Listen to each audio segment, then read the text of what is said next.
I'd love to dive right into it, and I'd love to start off with what drew you to the tech industry, the high flying space of tech, and what were some of the bold decisions that propelled your career forward? Yeah, I entered tech coming from management consulting. I was at Bain and Company, and I knew I didn't want to be a partner at Bain. I had been there almost 4 years. It was time to kind of figure out what I wanted, and I was really drawn to um it's not just high growth. It was like the ability to take like a swing for it and make really bold moves and make an impact. And I had seen so many different types of businesses, obviously working through Bain. I had worked in finance previously. And when you are in certain environments or different types of companies, you're often doing such like incremental type of work. And where I really got the joy and the passion and the adrenaline going was the big swings for it.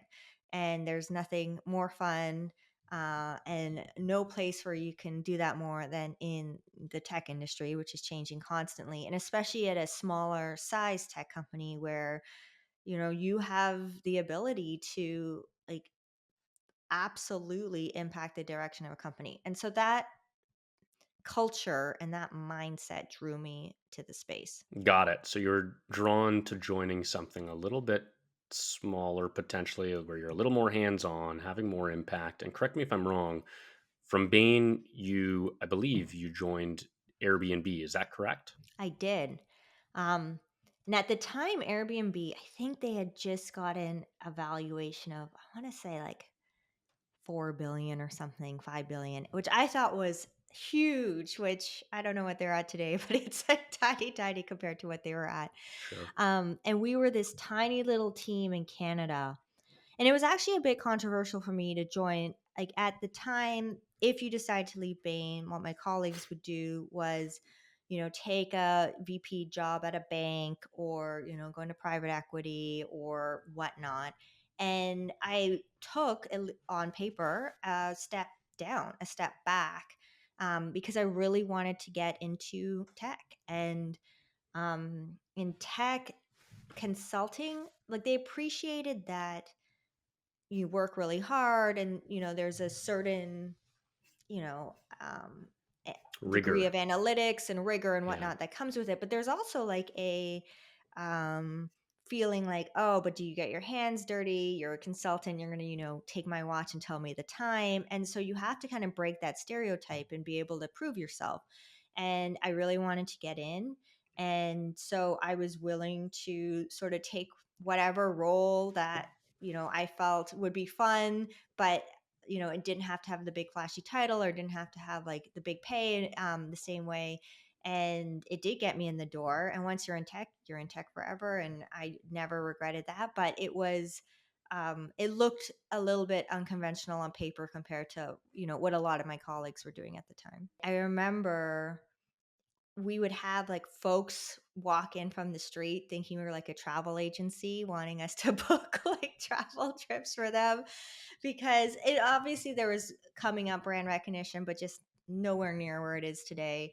And Canada was an extension, then a growth opportunity for Airbnb, but the core of it was in San Francisco. What was so interesting about joining Airbnb is they had grown so fast, and what that meant is that they had, these pockets of, country teams all over. And it was really unclear what's the role of global, what's the role of local teams. And so helping them figure out that dynamic and helping them understand actual impact of local versus global when you're seeing, 100% growth, 200% growth, 300% growth in these different markets. It was really fun and quite a unique opportunity where they were still like reasonably of good size and like growing at that extent. What are some other pivotal moments that you'd say have shaped your career since then? Yeah, well, one of the boldest was probably leaving Airbnb because they were still like an established company at the time, in 800 people that they were. and I got tapped by a local startup. It was called Influitive. And we're talking like 100 people now, maybe less, maybe 80. And the CEO, Mark Organ, was looking for his next chief of staff. And at the time, that was relatively unknown compared to where I was coming from, but I was really intrigued by the conversation, for a couple of reasons. One, I loved going small. Like, I liked taking a swing for it, and I would be reporting into the CEO and helping him manage the company. So I jumped into Influitive, and that's where I really got to see how you run a SaaS company as a whole and get into the different parts. And I managed a whole bunch of different teams there. Often when we were missing a leader, or something wasn't working, I would be thrown in to take on that team. And it was just the best and possible schooling in tech startup I could have ever received. There are many folks, I think, in our audience who, um, understand what a chief of staff is at a tech startup. For those who don't, can you explain a little bit more about that role? What does that mean in the context of a tech startup? Yeah, so in this scenario, I was an extension of the CEO. And the idea was, hey, CEOs are supposed to be superheroes.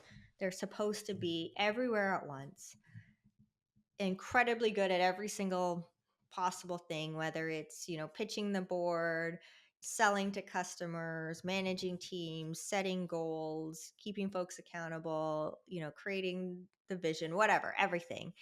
And it's just not possible. And so the way this role was set up, I would sit in Mark's office. I, had access to his emails. Like, I was hearing everything. I was in every meeting. So I really understood where he's coming from. And I could take things on. I could take on a certain one-on-one that needed to happen. I could spearhead a project that needed to happen. I could play a role setting up the board meetings, whatever kind of my strengths were that could complement him. That's how we would think about and divide the tasks. And in this scenario, Mark is exceptional. He's a great marketer. He's a great category creator. And I was stronger on the operations side, and so we were a good, I think, balance with each other. And so being his right hand and being a balance to him as he helped operate the business. And he had a lot of trust in me, and I think a theme that goes through my career. And when I think about the most important thing, it really is the people, like who you work for, and working with great people who trust you, who empower you, who are advocates for you. He was all those things. And so he really trusted me, he empowered me. And I just had such an opportunity to dive deep into like the belly of a SaaS company that I think would have taken me years to get that experience, taking another role. So it was a really, really fun role, a very intense role, but a really fun role. Bronwyn, so you take the chief of staff role, you get your hands dirty, you get scuffed up, you're in the weeds, you're in the trenches, you see every part of the business, you're making the machinery work and run essentially. Um, can you talk to me a little bit about your transition from Influitive to Shopify, and Hmm. then from Shopify to Ada? Yeah. So 3.5, almost 4 years at Influitive, which is a really long time actually in the tech industry. Um, my former colleague from Bain had been working at Shopify, Ian Black, and he tapped my shoulder. He was building up a team on the retail side of Shopify. And I was really drawn to this idea of building something up within um, the world of Shopify. I mean, it's so well known, the product is unbelievable, but then having that entrepreneurial ability to build something up was hugely appealing. Again, who you work with is so important, and so this was someone I knew, and the team he was building was phenomenal. Kyle Norton is someone I worked with there who remains a close friend, and was, just phenomenal. It was such a great team. And so joined Shopify. I had accepted the offer pre-COVID. Then I joined right post-COVID, and the world had dramatically changed. And retail, as you know, is people with stores, like point of, they actually have omni-channel, they have stores, they have online. And so they were really, really hit hard with this. And so it was transitioned to helping them save their businesses and move their in-person sales to online. And so it was incredibly rewarding. Like, it was like in the heart of helping small entrepreneurs, you know, save their livelihood. So that was just like a really highlight of a career, that experience and that project. And what was cool was seeing and being part of the growth Shopify had at that time. And so it's one thing to like grow, 100% when you have 2 million in revenue or 5 million revenue. It's another to be growing at the rate they were growing when, you're a massive company. I think when I started, I think it was like 3.5, 4,000 folks they had. Our team was a very small team. I think when I left, it was like 12,000 people. Like, it was just so much growth with a ton of people. I will probably never experience something like that again. What I learned there, though, which was a really important lesson, was the power of product market fit. And when you really have product market fit, and they have a fabulous product, like, and the wave hits, you're like riding that wave.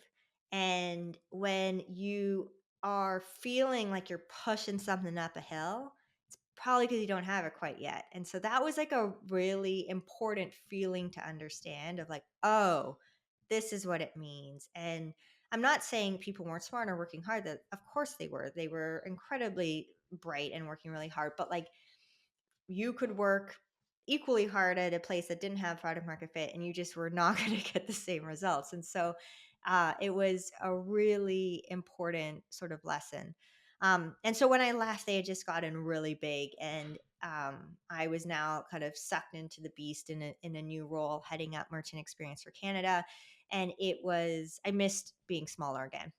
And so that led to the transition to Ada.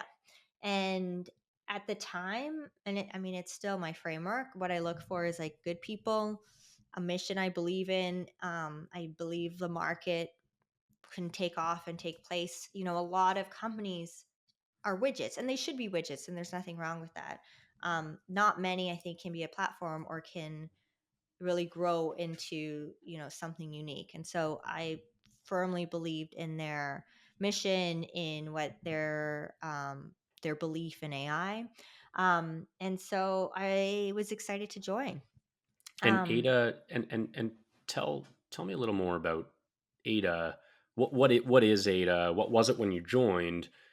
And and for transparency's sake, you're no longer at Ada, and I'll let you speak to that in a second. But when you joined, what was Ada, and what did it transition to over the last couple of years? Yeah, so Ada was always in the conversational AI space. There was a belief that, and they still have, and it might have had slightly different wording, but that, customer experience could be extraordinary, and that this should be automated and powered through AI. Now, of course, when Ada started, AI capabilities and models are just in a completely different spot when they are now. And so that was really amazing being there when sort of OpenAI came out with so publicly their model. Was that a lot of the belief in things that we wanted to do could leapfrog like 5 years forward. And the just ability to automate customer experience interactions grew like double overnight, in terms of like how effective these bots could be, how natural the language abilities could be, and just really how much could be automated. And so I think that's the beauty of Ada, is not that it changed so significantly. Like, it was always had that belief, always in that space, but the underlying technology obviously made a massive leap in the last year and a half. And Ada's been really quick to understand the importance of that technology and, make sure they're behind it and building a generative AI product. And so that was really interesting seeing sort of that transition and understand when something so fundamental is impacting your business and, getting your strategy aligned to where the future is going. So, Bronwyn, um, ChatGPT comes out of the box, and it's this remarkable, magical technology that really nicely fits within, as you were saying, into the Ada vision and mission in terms of the technology taking this leap. For your role as the COO and in, trying to build a high performing team and on culture and making sure all the pieces fit nicely together and are working harmoniously, that must have been chaotic because it was probably a major change for Ada. Can you tell me a little bit about that? What did you learn from that? What do you take away from that transition? I think what actually it did is it helped drive a lot of belief in the mission and where they want to go, because employees who maybe were further away from the tech could really understand the future a bit more. Um, and it definitely drives some excitement about the future. And all of a sudden, AI became, before it was like, I don't know, just less centric, and everyone all of a sudden was interested, and we had a surge of people interested in learning about the company and more interested in learning working there, and so that was really, I would say, a positive. I think what's a transition. This isn't unique to Ada, but any CEO right now, as you think through this, is there's obviously some super low hanging fruit you can start doing with it. Um, you know, any email you write, or really a lot of content can be written or edited, or helped or boosted with AI. And obviously chatbots are increasing in their ability, but I think that the companies that are really thinking further ahead, they're thinking about how AI is going to be ingrained in all aspects of how they operate within the business, and you're going to see kind of AI first companies who are able to be much smaller in size and do incredibly amazing things, be way more nimble, and fast, because AI is so ingrained throughout how they operate. And so that, I think, is what a lot of the transition, a lot of folks and CEOs and whatnot are thinking through right now is, okay, forget the low hanging fruit stuff, but how do I make AI centric to just how I operate as a company? And that, like any change or any transition, comes with some challenges. Can you walk us through that transition recently? And then I would love to get your advice for myself and for others in the audience on how in the world you've balanced this high flying career of yours with, raising a young family. How have you done it?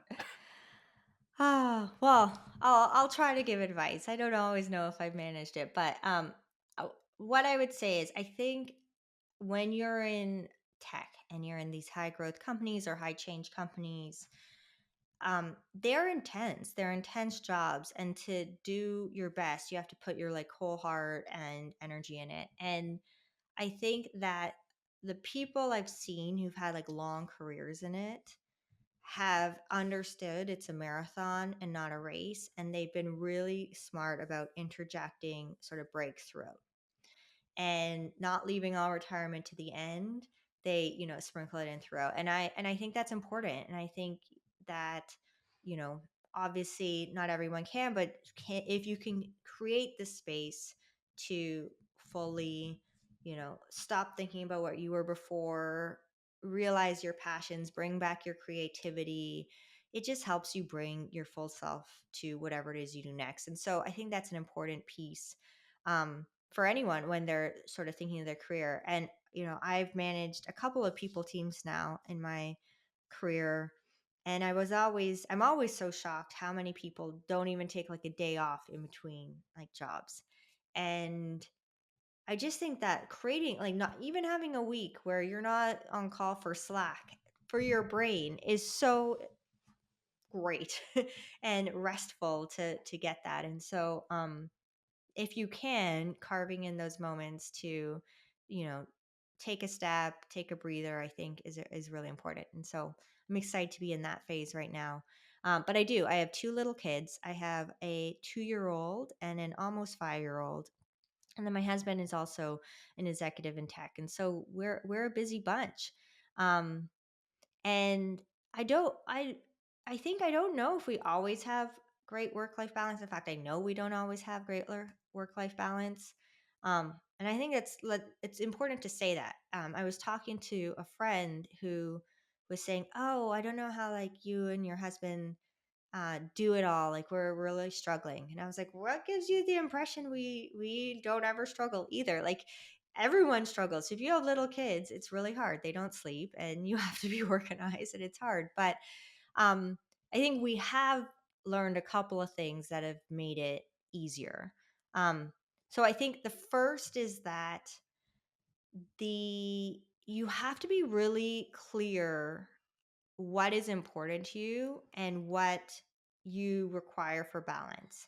And I know people say that, but what I mean by clear is like state it and say to your boss or to your team or, whoever it is, like for me to have balance, I need to have dinner with my kids every night. And that means I will stop by, whatever time you require, 5 p.m. or whatever. Um, and if you tell people that, then they 99% of the time want to help you respect that and want to work with you on that. But you can't expect people, especially if they don't have kids or they don't have the same scenario of you, to just like automatically know what you need in your life for that balance. And so being really prescriptive is important. So that's one. I think the other thing I learned is the importance of prioritizing your health, especially sleep.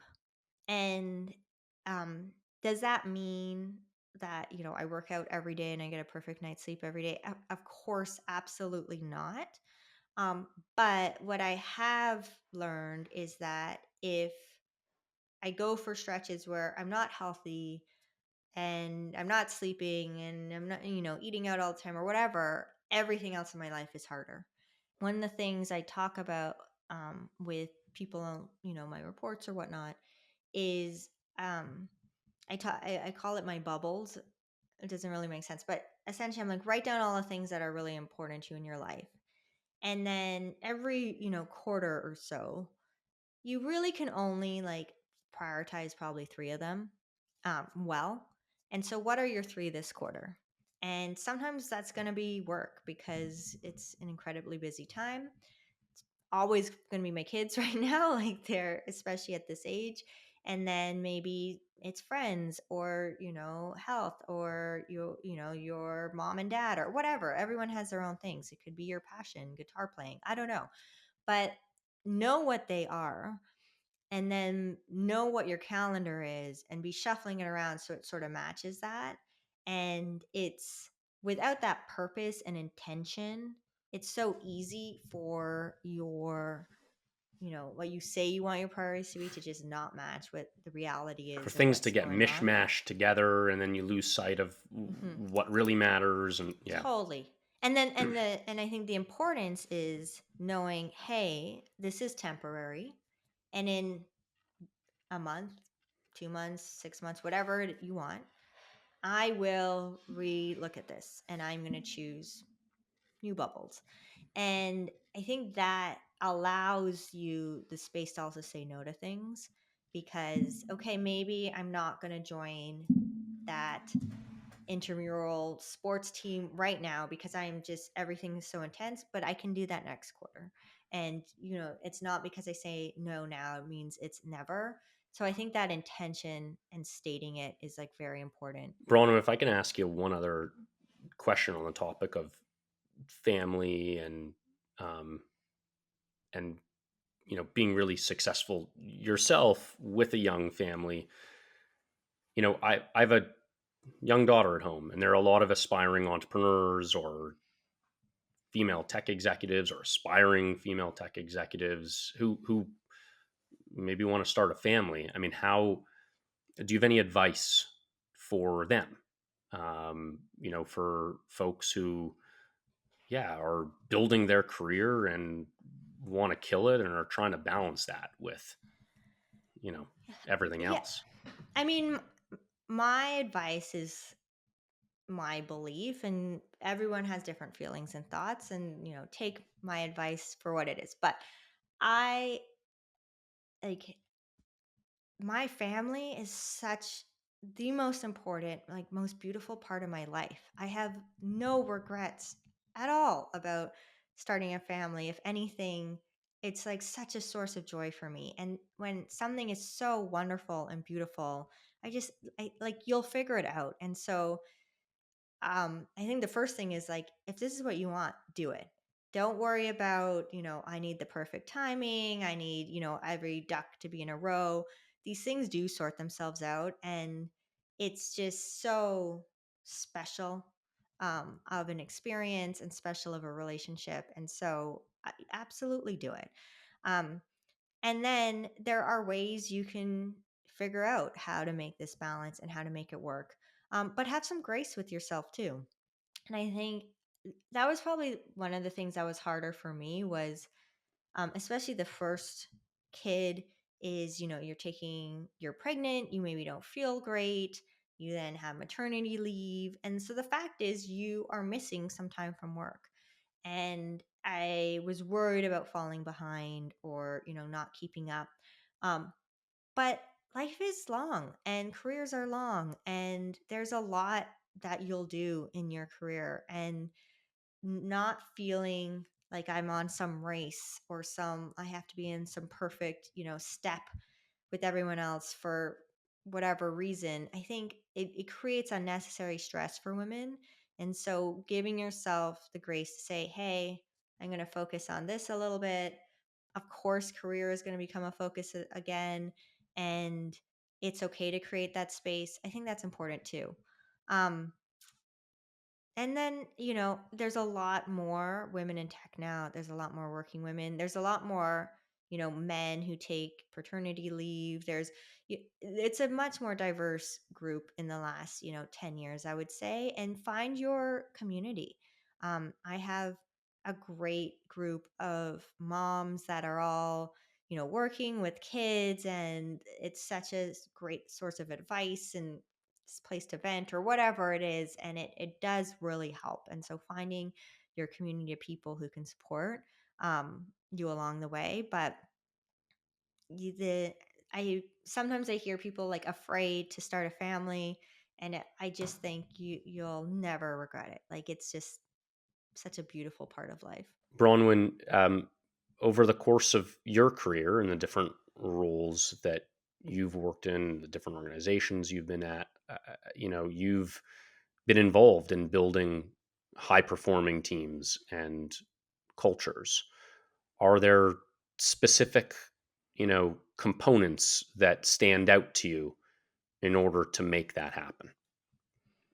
Yeah, I think definitely. When I think about the teams and like the best teams I've ever worked on, there was a few things with them. So definitely a shared vision, but maybe even more importantly, like shared values.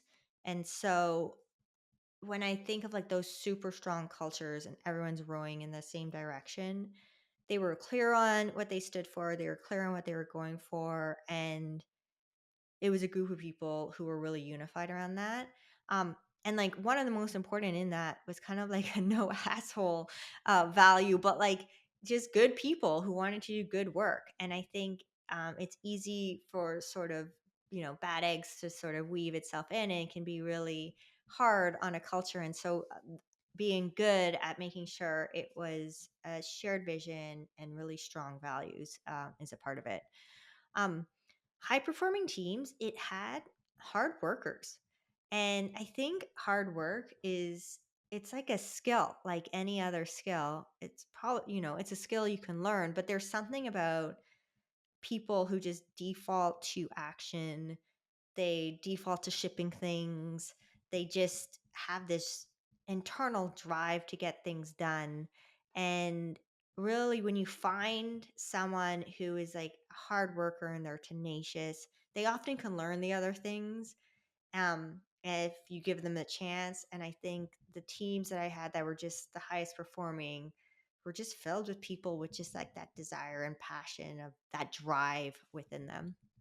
Um, and then empowerment. I Shopify had a rule which I've stolen, which I loved, which was like default to transparency. It was like, and it's so true. Like the more you can just assume someone is smart, well intentioned, hardworking, and then give them the context they need, like the full, unabashed, just like truthful context that they need to do their job, and empower them to do it, like you see some incredible results. And the more people are only getting, partial information here or snippets here, or not really feeling like they can actually make a decision or difference, that's where like politics weaves in, and that's where you start seeing these cracks of like people maneuvering in weird ways to get things done. And so that, strong empowerment, just good hardworking people, and those shared vision and values are just the things that stood out for the best, hardest working teams I've been on. For sure. Bronwyn, I got one final question for you. Um, you're taking a little bit of time right now, and I love how you kind of explain that. And you need a second to take a step back to, you know, shift your mindset, recharge, get the creative juices going. But, based on this conversation and knowing you, I don't think you're going to rest for too long. How do you plan on continuing to make an impact, whether that's in the tech industry or not? But what's next for Bronwyn? That's funny. I I have a bunch of ideas, but I have promised myself to not commit to any of them, and sort of dabble and experiment in a bunch of different areas, because I think it's so easy for me and a lot of people to get just so excited by challenges and, any challenge or any idea, and not taking the space to say, hey, there's a lot of great challenges out there. There's a lot of great ways you could use your talents. And, why don't you really dive into multiple different things and learn and sink it in? So that's what I'm doing. And I have a few different ideas. Some are a bit more entrepreneurial, some are, in a kind of a similar role I've had in a different sort of company. But I am forcing myself to take the space to experiment and learn and have coffee chats and conversations and push my brain in a way that, I maybe normally wouldn't. And that in some ways is incredibly scary for me, but really exciting that I'm creating absolute space and forcing myself to not make calls too soon. Now, it's so easy. That said, my husband was like, "Why do you have so many, things already booked in your calendar?" And I'm always sending him like investment ideas, and he's like, "Stop." So I'm not always perfect at it, but that's what I'm intentionally working on right now.